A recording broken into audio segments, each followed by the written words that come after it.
Hey there everyone, so on this video I'm going to show you how to reset the service light on a Vauxhall combo van. It can be similar for others, but this is what I'm doing today. So you can see here now, if I turn the ignition on, you can see in the actual rev counter there on the left hand side, it's got this spanner light, and it also comes up, I think it says 950 miles left until service, but we're doing this service now, so yeah, I'd say it probably comes on from about 1,000.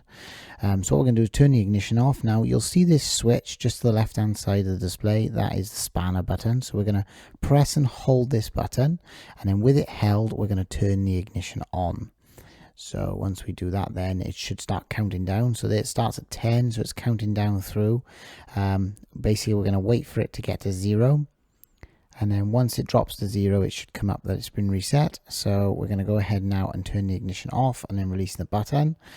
And believe it or not, that is the service interval reset. Now I'm just going to show you there's a spanner, so that goes out, all good. And if I go ahead now with the ignition on and just press this button, it'll show the interval, which is 25,000, and that should count down as you drive. So yeah, if you want to check it, there it is. So yeah, it's that simple, guys. And yeah, I hope this helps, and thank you for watching. And if you get value from this video, hit the like button and subscribe to support this channel.